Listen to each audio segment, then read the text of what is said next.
আপনারা দেখছেন আল Medina TV, সত্য ও সুন্দরের কথা বলে। আমরা মিছিল নিয়ে চলে আসলাম সেই হাইকোর্টের সামনে এবং ভিতরে ঢুকতে দিবে না। তিনি ভিতরে ঢুকছেন, রেজিস্ট্রারের ওখানে গিয়েছেন, তিনি যা করবেন এটা করেই ছাড়েছেন। যার কারণে জাফরুল্লাহ চৌধুরীর মতো তাকে যদি আমরা তার রাজনৈতিক জায়গাগুলো নিয়ে কথা বলি, তিনি একজন বাংলাদেশের খ্যাতনামা রাজনীতিবিদ।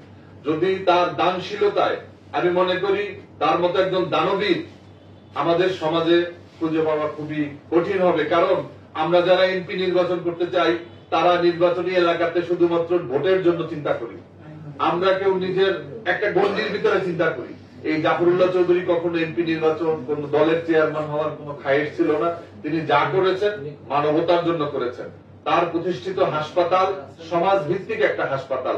আপনারা জানেন যে একজন ধনী মানুষ যেই চিকিৎসা পায়, একজন একবারে সর্বহারা মানুষ তিনিও কিন্তু বিনামূল্যে একেবারে সমান একটা চিকিৎসা তারা পায়।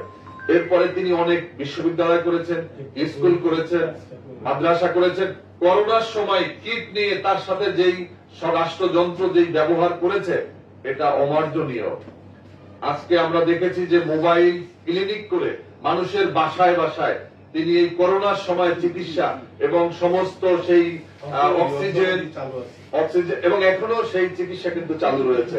আমি মনে করি যে এই ডক্টর জাফরুল্লাহ চৌধুরী স্যারের টোটাল জীবনী নিয়ে ছোট একটা পুস্তিকা এবং খুবই স্বল্প অল্প পৃষ্ঠা একটা তৈরি করা দরকার এবং গণহারে বিতরণ করা দরকার। এক, দুই নম্বর হচ্ছে যে ডক্টর জাফরুল্লাহ চৌধুরী যে কর্মকাণ্ড এখানে আজকে আলোচনা হয়েছে খুবই অল্প পরিসরে, এটাকে আরো চমৎকার আকারে উপস্থাপন করে আমাদের নোবেল কমিটির কাছে আমাদের পৌঁছানো সম্ভব কিনা এবং তার যেই শিক্ষা, স্বাস্থ্য, মানবতা এবং এর সমস্ত কিছু মিলিয়ে কিন্তু শান্তি, এই শান্তিতে তিনি অবদান রেখেছেন। এই জন্য আমরা তাদের দৃষ্টি আকর্ষণ করতে পারি। কেননা জাফরুল্লাহ চৌধুরী নেই, আমরা দেখেছি যে নোবেল কমিটি অনেক মৃত খ্যাতনামাদেরকেও তারা পুরস্কৃত করেন, সম্মাননা দেন। আমি মনে করি যে এই কাজটি আমাদের করা দরকার। জাফরুল্লাহ চৌধুরী সবসময় ভারতের আগ্রাসনের বিরুদ্ধে ছিলেন।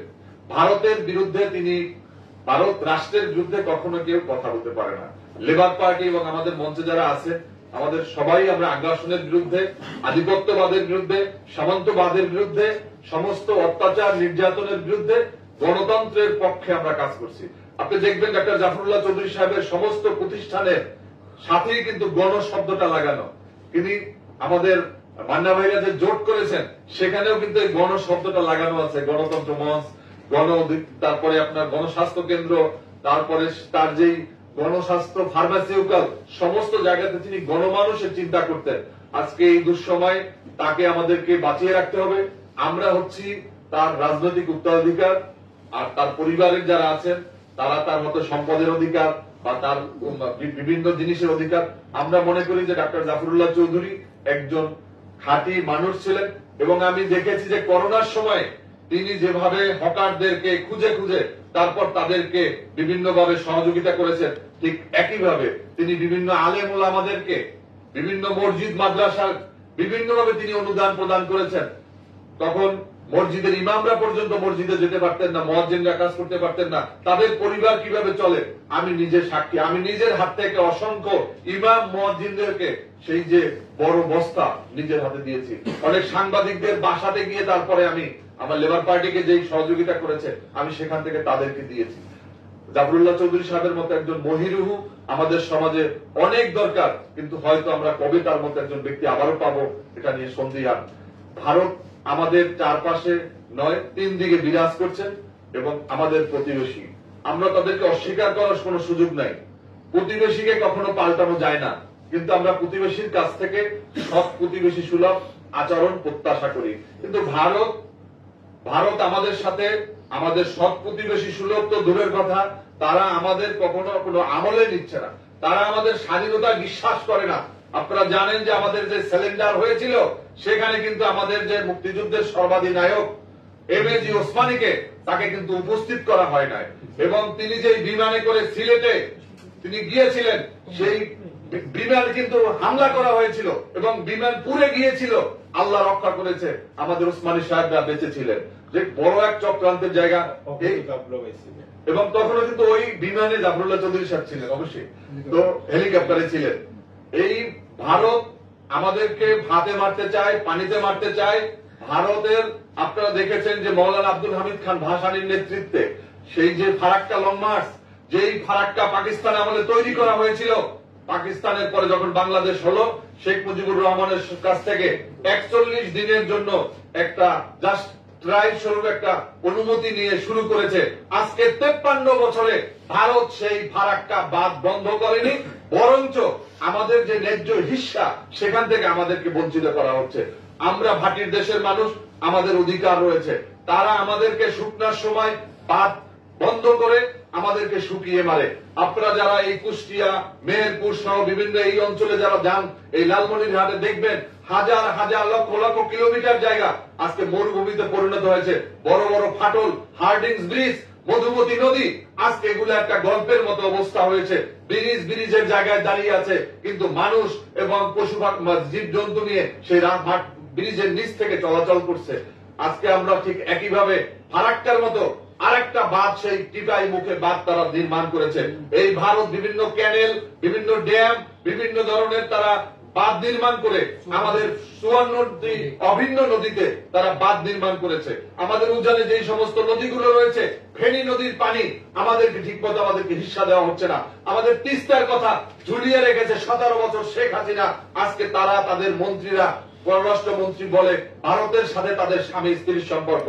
আজকে আশরাফুল ইসলাম বলেছিল তাদের সাথে রক্তের সম্পর্ক, কিন্তু এত রক্ত এবং স্বামী স্ত্রীর সম্পর্ক থাকার পরেও শেখ হাসিনা তার দাসখত দিয়ে তার ক্ষমতাকে কায়েম করতে পেরেছে, কিন্তু বাংলার জনগণের জন্য তারা তিস্তার অধিকার প্রতিষ্ঠা করতে পারেনি, তারা টিপাই মুখে ড্যাম বন্ধ করতে পারেনি, তারা আমার সীমান্তে হত্যা তারা বন্ধ করতে পারেনি।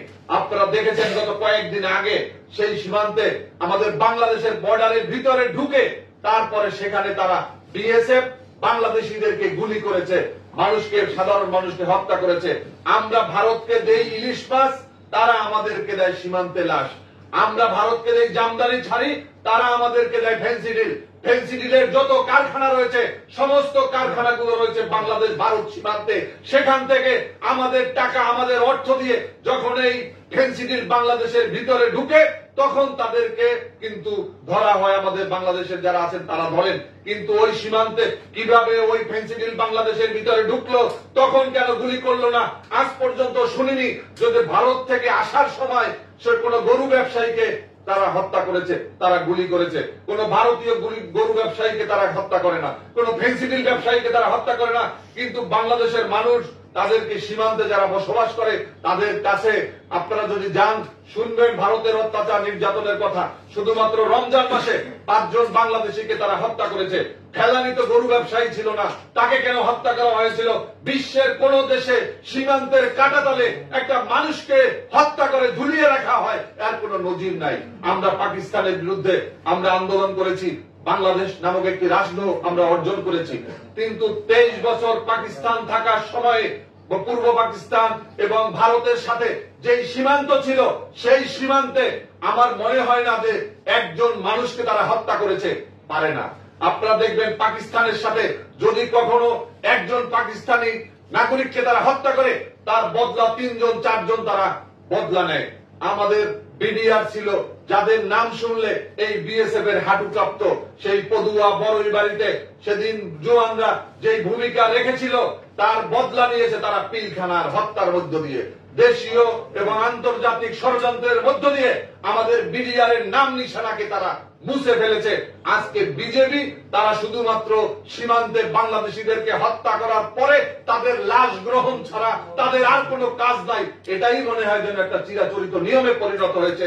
আজকে মৌলানা আব্দুল হামিদ খান ভাসানী, তাদের যেই সমস্ত উত্তরসূরিরা ছিলেন, আমাদের কাজী জাফর আহমেদ, আমাদের খন্দকার দেলোয়ার হোসেন, আমাদের ডাক্তার জাফরুল্লাহ চৌধুরী, তাদেরকে আমরা একের পর এক হারিয়ে ফেলেছি। আজকে আমাদের ডানে বামে যারা বসা আছেন, আমরা মনে করি আমাদের এই নেতৃবৃন্দ তারাই মৌলানা আব্দুল হামিদ খান ভাসানীর যোগ্য উত্তরসূরি হিসাবে আগামী দিনে বাংলাদেশের গণতন্ত্র প্রতিষ্ঠার জন্য, আইনের শাসন প্রতিষ্ঠার জন্য এবং সেই আগ্রাসন বিরোধী যে এই বাংলাদেশ আগ্রাসন বিরোধী যে আন্দোলন, এটাকে আমাদেরকে আরো জোরদার করতে হবে। ভারতের আগ্রাসন শুধু নয়, মায়ানমারের আগ্রাসন। মায়ানমার বাংলাদেশে 12 লক্ষ সেই মুসলমান রোহিঙ্গা, হিন্দু রোহিঙ্গাদেরকে আমাদের মধ্যে পাঠিয়ে দিয়েছে। আপনারা দেখেছেন আজকে বাংলাদেশ সেখানে ইয়াবার একটা সাম্রাজ্যে পরিণত হয়েছে। এই ইয়াবা সম্রাটকে আওয়ামী লীগ আবার নমিনেশন দিয়ে তারা সংসদে পাঠিয়েছে। আজকে আওয়ামী লীগের মন্ত্রী পরিষদে যারা আছে সবাই চোর ডাকাতে ভরা। একজন আদম ব্যবসায়ী তিনি আজকে সেই বিদেশে কারাগারে আছে, যিনি শেখ হাসিনার এমপি ছিলেন। আজকে আমি পরিশেষে একটা কথা বলে শেষ করব যে ওবায়দুল কাদের সাহেব বলেছেন জিয়াউর রহমান স্বাধীনতা কোন সেক্টরে ঘোষণা করেছে।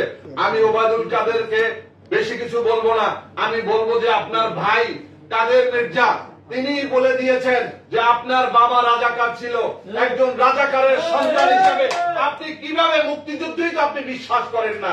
যারা জিয়াউর রহমানের স্বাধীনতার ঘোষণাকে অস্বীকার করে, যারা জিয়াউর রহমান কোন সেক্টরে যুদ্ধ করেছে খুঁজে পায় না, তারা একমাত্র রাজাকারের সন্তান ছাড়া অন্য কেউ হতে পারে না।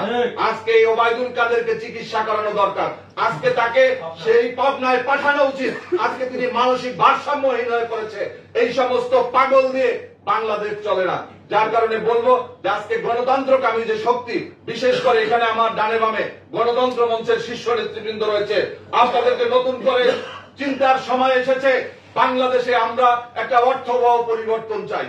আমরা আবুলের পরিবর্তে বাবুল নয়, আমরা একটা গণতান্ত্রিক সমাজ, এবং যেই সমাজের এবং বাংলাদেশে যদি আজকে প্রধানমন্ত্রী যদি 2 বারের নির্বাচিত হওয়া, এটা যদি আমাদের সংবিধানে থাকতো, রাষ্ট্রপতি 2 বারের বেশি হতে পারবে না, এটা যদি থাকতো, আজকে বাংলাদেশের যে বর্তমান দুরবস্থা, এই দুরবস্থা আমরা দেখতাম না।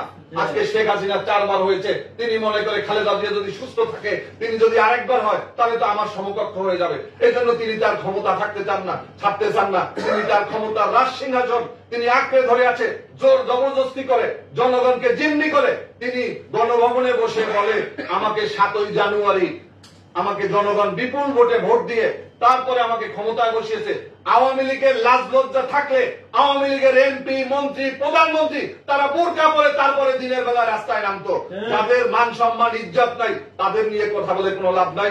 আজকে জনগণের সেই গণশক্তির বিস্ফোরণ ঘটাতে হবে, যার মধ্য দিয়ে বাংলাদেশে গণতন্ত্র প্রতিষ্ঠা হবে। আমাদের শুধুমাত্র 71 সালের অর্জন 3টা। একটা আমরা মানচিত্র পেয়েছি, আমরা একটা পতাকা পেয়েছি, আর বাংলাদেশ নামক একটা দেশ পেয়েছি। এর বাইরে আমাদের কোনো অর্জন নেই। বরঞ্চ আমরা আজকে ভারতের একটা বাজারে পরিণত হয়েছি।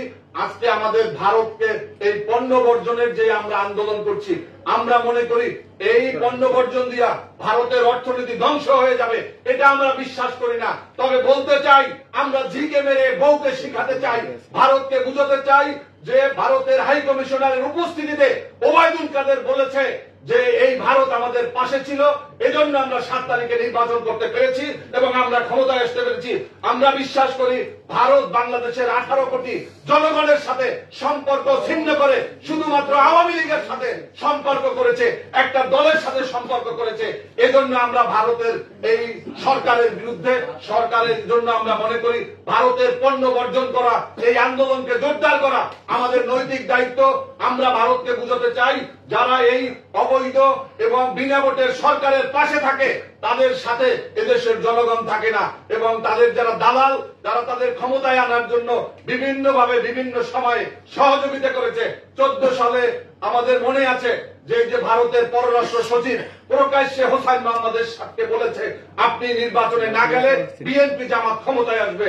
আমরা এই জন্য ভারতের পণ্য বর্জন করব, ভারতের আগ্রাসনের বিরুদ্ধে, ভারতের সমস্ত অনৈতিক কর্মকাণ্ডের বিরুদ্ধে, সীমান্ত হত্যার বিরুদ্ধে, আমাদের পানি আগ্রাসনের বিরুদ্ধে আমরা লড়াই সংগ্রামে আমরা সবাই ঐক্যবদ্ধভাবে ঝাঁপিয়ে পড়ব।